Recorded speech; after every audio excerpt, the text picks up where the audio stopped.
Students, आज हम page number 6 पर देखते हैं साइट्रोट्रॉप्स। अब ये साइट्रोट्रॉप्स क्या होता है?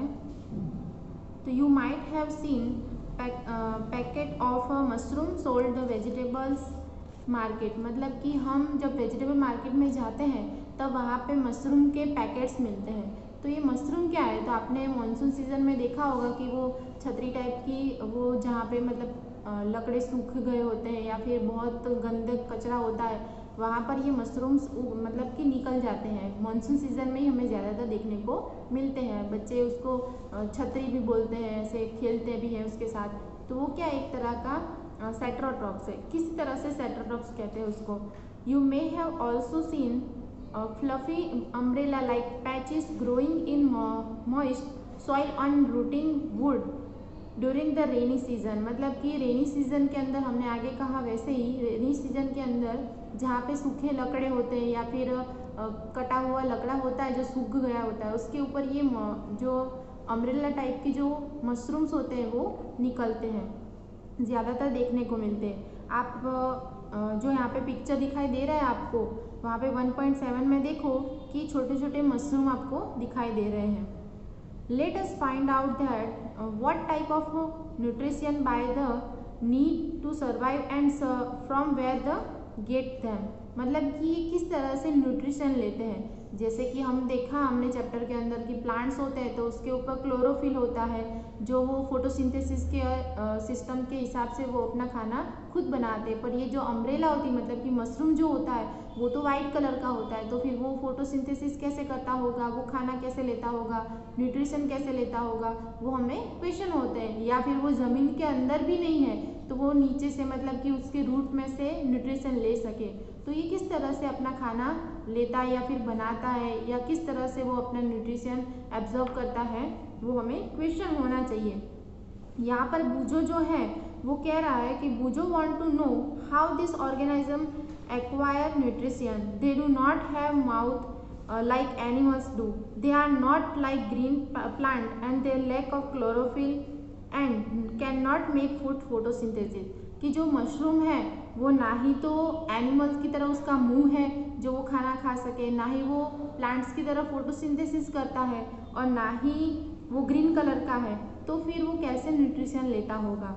तो देखो यहाँ पर एक्टिविटी 1.2 आपको दी हुई है। उसमें क्या कहा है कि आपको एक छोटा सा ब्रेड का टुकड़ा लेना है और उसको पानी में भिगो देना है, और ऐसी जगह पर रखना है जहाँ पर भेज वाले, मतलब कि एटमॉस्फेयर हो भेज वाला, वहाँ पर रखना है। और 2-3 दिन बाद आपको देखोगे तो वो जो मतलब कि जो ब्रेड है उसके ऊपर वाइट कलर की जाली जाली जैसा या फिर डॉट डॉट जैसा आपको दिखाई देगा। तो वो क्या है? एक तरह की फंगी है। फंगी मतलब कि फूग कहते हैं जिसको, जो मतलब जहाँ पर वो चीज़ सड़ जाती है और उसके ऊपर वो फूग निकल आती है।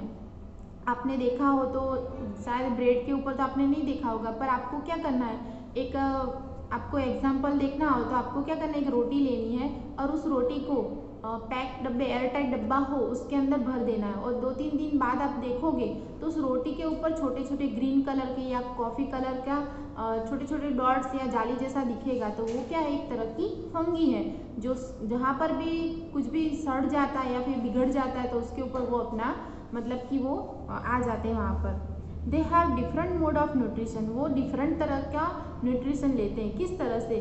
तो they observe the nutrition from the bread. वो क्या करते हैं, ब्रेड के जहाँ पर मतलब कि कोवाट हो जाता है या फिर गंदा हो जाता है, बिगड़ जाता है, तो वो ब्रेड खाते हैं। कौन खाता है? फंगी। और वो अपना ग्रोथ बढ़ाते हैं। मतलब कि पहले देखो तो छोटे छोटे होते हैं, फिर जैसे जैसे वो फूड खाते रहेंगे, वो जो ब्रेड के ऊपर हो तो ब्रेड खाते हैं, कई कचरे में तो वो कचरे में से अपना न्यूट्रिशन ले लेते हैं।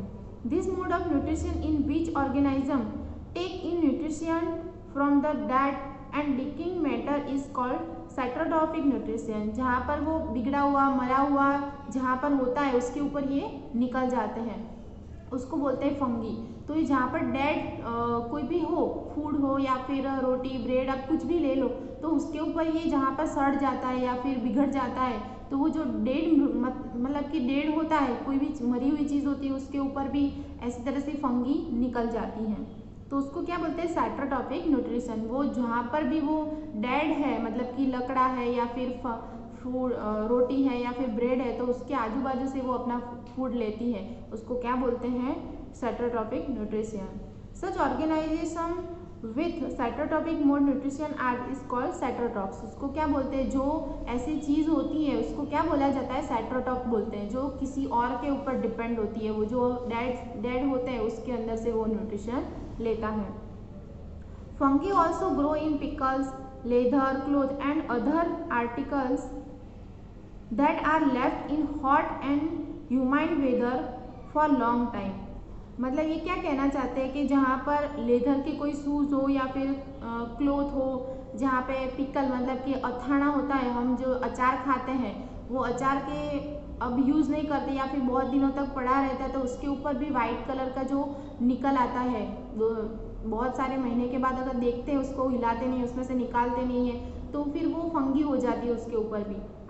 आपने घर पे भी देखा होगा। और आपको सही तरीका अगर देखना है फंगी का तो लेमन होता है जो, उसको क्या करना है? काट के फिर आप ऐसे ही उसमें से जूस निकालने के बाद थोड़े दिन पड़े रखोगे तो वो ब्लैक हो जाता है उसके ऊपर, वो भी क्या एक तरह की फंगी ही है। अभी मानसून सीजन के अंदर क्या करते हैं? कपड़े के अंदर छोटे छोटे मतलब इंसेक्ट हो जाते हैं। फिर जूते हमारे होते हैं जो लेदर के बने हुए होते हैं, उसके ऊपर भी छोटे छोटे आपको इंसेक्ट या फिर ऐसी फंगी जैसी दिखाई देती है, तो वो क्या एक तरह का फंगी ही है। During the rainy season they sloppy many things, ask your parents about minus of fungi your house. आप अपनी मम्मी के साथ भी ये डिस्कस कर सकते हैं कि मम्मी को फंगी के लिए फूक कहोगे तो भी उनको समझ आ जाएगा कि फूक कहाँ देखने को मिलती है, किस तरह से होती है, तो वो आपको आसानी से समझाएंगे। The fungal spore are generally present in air. जहाँ पर भी कहते हैं कि फंगल जो होते हैं, फंगस जो ये फंगी होती है वो उसके छोटे छोटे पोर होते हैं, वो एटमॉस्फेयर में होते ही है। जहाँ पर भी ऐसी बिगड़ी हुई चीज़ दिखाई देती है या फिर बिगड़ रही होती है चीज़, वहाँ पर वो अपना मतलब अड्डा जमा लेते हैं और फिर वो फंगी ग्रोथ करने लगती हैं।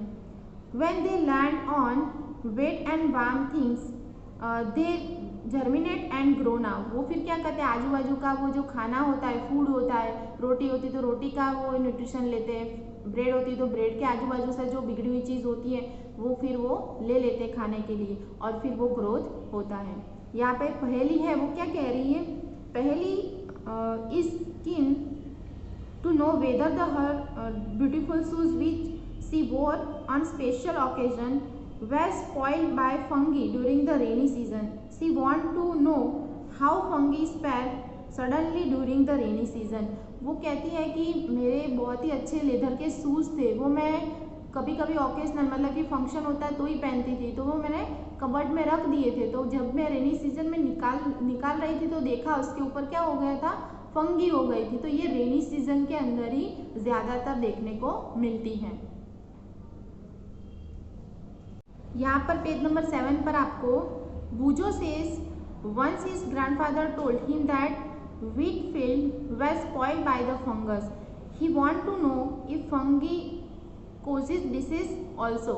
बूजो क्या कह रहा है कि मेरे जो ग्रैंडफादर है, दादा है, वो एक दिन बोल रहे थे कि हमारा गेहूं का खेत था तो वो इस सीज़न के अंदर फंगी ने पूरा बिगाड़ दिया। मतलब ऐसा हमारे जो बुजुर्ग लोग होते हैं ऐसा कहते हैं कि इसकी वजह से इतने सारे नुकसान होते रहते हैं। पहले भी कुछ कहना चाहती है। पहले told him that many fungi like yeast and mushrooms are useful, but some fungi causes disease in plants, animals, including humans. Some fungi are also used in medicine।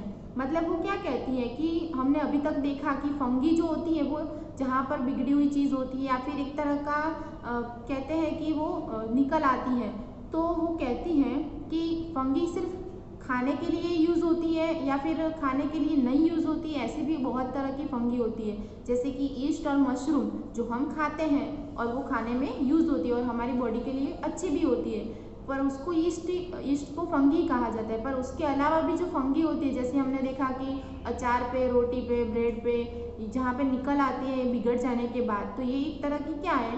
बिगड़ जाती है वो चीज़, उसके ऊपर फंगी निकलती है।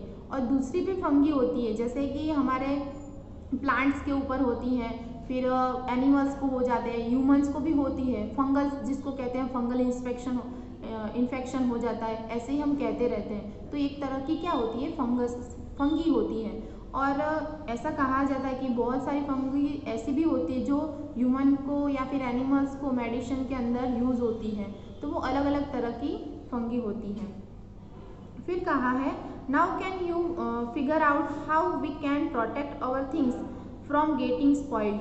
मतलब कई बार फंगस के हिसाब से, फंगी के हिसाब से कई चीज़ें बिगड़ भी जाती है और बहुत सारा नुकसान भी हमें भुगतना पड़ता है। Some organism live together and share both shelter and nutrition. वो एक दूसरे के ऊपर डिपेंड रहते हैं। जैसे कि फंगी होती है वो क्या करती है, ब्रेड के ऊपर निकलती है या ग्रोथ होती है तो ब्रेड का जो बिगड़ा हुआ पार्ट होता है वो खाती है, अपना न्यूट्रिशन लेती है, उसको शेल्टर बोलते हैं और शेल्टर के हिसाब से वो अपना न्यूट्रिशन लेती रहती है। This relationship is called symbiosis. मतलब ऐसे शेल्टर एक दूसरे के ऊपर डिपेंडेंट होते हैं, उसको क्या बोलते हैं, सिम्बायोसिस कहते हैं। कैसे, जैसे कि वो किसी के ऊपर भी रहता है तो उसका जो आजू बाजू का पार्ट होता है उसमें से वो न्यूट्रिशन लेती है। शेल्टर मतलब वो रहती हैं और उसको वो देते हैं। जैसे कि हमने आगे देखा था वो कसकट्टा होता था अमरवेल, वो क्या कहती है, नीम के पेड़ के ऊपर अगर वो रहती है तो क्या करती है, नीम के पेड़ के ऊपर रहती है तो वो उसको न्यूट्रिशन उसके अंदर से ले लेती है और उसको नीम क्या करता है, उसको शेल्टर मतलब कि जगह देता है रहने के लिए। वैसे ही हम आगे देखेंगे कौन से ऐसे एग्जाम्पल्स हैं। For example certain fungi live inside the roots of plants. मतलब ये जो फंगी होती है वो क्या करती है, कोई भी चीज़ के ऊपर रहती है तो उसके जो रूट्स होते हैं उसके हिसाब से वो प्लांट्स के रूट्स होते हैं उसमें से वो न्यूट्रिशन ले लेते हैं। The plants provide nutrition to the fungus and the return the fungus provide water and certain nutrition. Plants के ऊपर ऐसी फंगी होती है तो वो क्या करती है, वो उसको nutrition and water and certain nutrition मतलब कि वो उसको प्रोवाइड करती है और जो प्लांट्स होता है वो फंगी को प्रोटेक्ट करता है, उसको रहने के लिए जगह देता है, शेल्टर कहते हैं जिसको। इन organism is called lichens. A chlorophyll continuous part which has alga. जो अलगा होता है मतलब कि लील, हमने आगे भी देखा था कि जो पानी के अंदर चिकनी चिकनिया जो मतलब कि होता है उसको अलगा कहते हैं। तो वो जो अलगी होती है वो भी क्या करती हैं, जो पानी के अंदर रहती है और पानी के अंदर से वो अपना न्यूट्रिशन ले लेता है और फोटोसिंथेसिस उसको ग्रीन कलर की होती है इसीलिए वो क्लोरोफिल के हिसाब से अपना खाना बना लेती हैं। अलगा and fungi live together in the fungus provide shelter. वो अलगा और फंगी वो दोनों ही क्या एक दूसरे के ऊपर डिपेंड हो सकते हैं जिसकी वजह से वो शेल्टर वो उसको जगह देती है और वो न्यूट्रिशन देता है। Shelter water and minerals to alga and return to the alga prepare provide and food the fungus. Fungus उसको फूड प्रोवाइड करते हैं और जो अलगा होता है वो क्या करता है, उसको वाटर मिनरल्स वो प्रोवाइड करता है। शेल्टर वो एक दूसरे के ऊपर डिपेंडेंट होते हैं। अब देखते हैं 1.5, उसके अंदर कहा है how nutrition are represent in the soil. मतलब कि सॉइल के अंदर न्यूट्रिशन कैसे प्रेजेंट होते हैं और किस तरह से वो न्यूट्रिशन लेते हैं वो हमने आगे भी देखा था कि प्लांट्स क्या करता है, तो जो नाइट्रोजन होता है वो सॉइल के अंदर से लेता है रूट्स के हिसाब से, क्योंकि प्लांट्स होता है वो सिर्फ और सिर्फ कार्बन डाइऑक्साइड ही एटमॉस्फेयर में से ले सकता है, वो ज़मीन के अंदर से नाइट्रोजन लेता है, एटमॉस्फेयर से नाइट्रोजन ले सकता नहीं है। Have you seen farmer spreading manure और फर्टिलाइजर इन द फील्ड। मतलब कि फार्मर को आपने देखा हो तो वो क्या करता है, अपने खेत के अंदर फर्टिलाइजर जो खातर होते हैं अलग अलग तरह के नाइट्रोजन के या फिर गोबर होता है वो सब खेत में डालता है। और gardener using the lawns in the pots. जो गार्डन होता है बगीचे के जो माली होता है वो क्या करता है, जो उसके बगीचे के अंदर और फिर जो पोट होते हैं उसके अंदर वो क्या कहते हैं फर्टिलाइजर डालता रहता है। Do you know why this is done. वो किस तरह से करता है और क्यों करता है ऐसा। You learn that plants absorb minerals and nutrition from the soil. Plants क्या करता है, मिनरल्स एंड न्यूट्रिशन सॉइल मिट्टी में से एब्जॉर्ब करता है। So their amounts in the soil keep on decline. Fertiliser and manures contain nutrition such a nitrogen potassium phosphorus etcetera. मतलब कि जब जो फार्मर होता है वो अपने खेत के अंदर ये अलग अलग तरह का फार्मिंग करता है तब वो अलग अलग तरह का फर्टिलाइज़र अपने खेत के अंदर डालता है। उसके हिसाब से उसको ज़्यादातर जो भी पौधा डालता है या फिर जो भी उगाता है वो ज़्यादातर ग्रोथ में मिलता है। This nutrition need to be added from time to time enrich the soil. वो टाइम टू टाइम वो खेत के अंदर ये अलग अलग तरह का फर्टिलाइजर डालता रहता है, जिसके हिसाब से वो जो भी उगाता है वो अपने रूट्स के हिसाब से वो सब कुछ एब्जॉर्ब करके उसका ग्रोथ बढ़ाते रहते हैं। We can grow plants and keep them healthy if we can fulfil the nutrition requirement of plant. उसके हिसाब से वो प्लांट्स को न्यूट्रिशन मिलता है। Usually crop plant absorb a lot of nitrogen and soil become deficient in the nitrogen. You learn that though nitrogen gas is available in plenty in the air, plant cannot use in manners they can carbon dioxide। हमें पता है कि जो plants होते हैं वो carbon dioxide सिर्फ और सिर्फ एटमॉस्फेयर में से कार्बन डाइऑक्साइड ही लेते हैं, नाइट्रोजन वो ले सकते हैं नहीं। ऐसी कोई सिस्टम नहीं है कि वो प्लांट्स एटमॉस्फेयर में से नाइट्रोजन या फिर अदर गैसेस ले सके। पर वो क्या करता है, सॉइल के अंदर जब हम फर्टिलाइज़र के हिसाब से नाइट्रोजन डालते हैं तो वो फर्टिलाइज़र जो होता है वो मिट्टी के अंदर एब्जॉर्ब हो जाता है और मिट्टी में से ये प्लांट्स अपना न्यूट्रिशन नाइट्रोजन होता है वो सब एब्जॉर्ब करते रहते हैं। They need nitrogen is a soluble farmer hence editing or fertilizer and manures entering the soil, the bacterium called rhizobium can atmosphere nitrogen and convert into the usable form। मतलब जो ये राइजोबियम नामना जो bacteria होता है वो क्या करता है, बैक्टीरिया जो वो कन्वर्ट करता है, किस में कन्वर्ट करता है, तो नाइट्रोजन को एब्जॉर्ब रूट्स को एब्जॉर्ब करने में वो कन्वर्ट करके देता है। But rhizobium can not its own food. Rhizobium क्या करता है कि वो अपना खाना खुद बना सकता नहीं, एक तरह का बैक्टीरिया है जो ट्रांसफर करता है, गैसेस होते हैं उसको कन्वर्ट करता है प्लांट्स को लेने के लिए। So it often live in roots of grams, beans, moong, beans and other legumes and provide them with nitrogen. कई बार आपने देखा होगा कि जो फार्मर होता है वो क्या करता है, एक बार गेहूँ चावल ऐसा उगाता है और फिर दूसरे मतलब सीजन के अंदर वो फिर ये जो बीन्स होते हैं वो उगाता है। क्यों? क्योंकि जो बीन्स होते हैं वो क्या करता है, ये राइजोबियम नाम का जो बैक्टीरिया होता है वो कन्वर्ट करके देता है नाइट्रोजन को और वो कन्वर्ट करके वो एब्जॉर्ब करने के लिए हेल्पफुल होता है। पर जो बीन्स होते हैं, जब बीन्स को हम उगाते हैं तो सॉइल के अंदर से वो उसको जो नाइट्रोजन है वो कम लेना पड़ता है, क्योंकि बीन्स के अंदर ये बैक्टीरिया होता है उसके हिसाब से उसको नाइट्रोजन क्या करता है वो एटमॉस्फेयर में से ही ले सकता है। पर जो गेहूँ होते हैं या फिर चावल होते हैं उनको नाइट्रोजन लेने के लिए सॉइल मतलब कि मिट्टी में से ही डिपेंडेंट रहना पड़ता है, पर जो बीन्स होते हैं उसके अंदर ऐसा होता नहीं है। In return the plants provide food and shelter to the bacteria. मतलब ये प्लांट्स होते हैं वो शेल्टर एक दूसरे के, जो राइजोबियम नाम का जो बैक्टीरिया होता है वो एक दूसरे के ऊपर डिपेंड होता है, जिसकी वजह से उसको शेल्टर कहा जाता है। They have symbiotic relationship this essential of the great scientifications for the farmers. जो फार्मर होते हैं वो ऐसा करते हैं जिसकी वजह से वो ज़्यादातर ग्रोथ या फिर ज़्यादातर अनाज है वो ले सके। क्यों?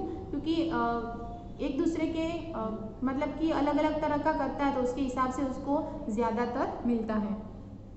दे can reduce the use of nitrogen fertiliser where लेग्यूमियस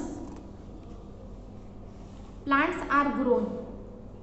most of the pulses are obtain from leguminous plant. ये जो लेग्यूमियस प्लांट्स होता है मतलब कि एक दूसरे के ऊपर डिपेंड होते हैं, कभी ये उगाते हैं कभी वो उगाते हैं, इसी तरह से।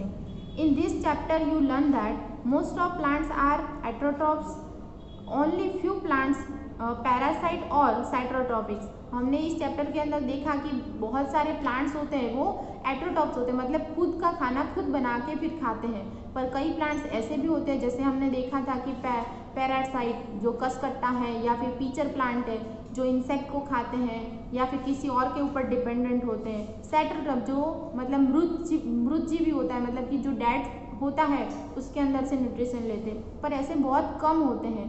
पर ज़्यादातर हमें क्या मिलता है, एट्रोट्रॉप्सी प्लांट्स देखने को मिलते हैं। They derive nutrition from the other organism.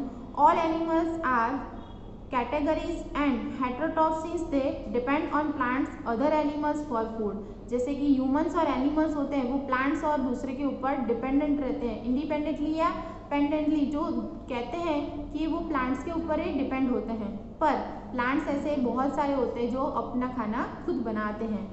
Can we say that the insectivorous plants are partial heterotrophs? क्या जो ये हमने कहा कि इंसेक्टोवायरस प्लांट्स होता है वो पार्टिकली, वो क्या कहता है, हेटेरोट्रॉप्स उसको कहा जाता है। हाँ, क्योंकि वो दूसरे के ऊपर डिपेंड रहता है, वो क्या कहता है, इंसेक्ट खाता रहता है, इसीलिए। तो इस चैप्टर के अंदर हमने सब कुछ देखा और समझा है। आपको क्या करना है, इस चैप्टर को जैसे ही समझाया है उसी तरह से उसके वर्कबुक के अंदर आपको short question, filling the blanks, वो सब कंप्लीट करना है। ऐसा मैं सोचती हूँ कि आपको समझ में ना आ गया होगा, और ना समझ में आया हो कुछ भी टॉपिक तो आप मुझे बोल सकते हो। Thank you.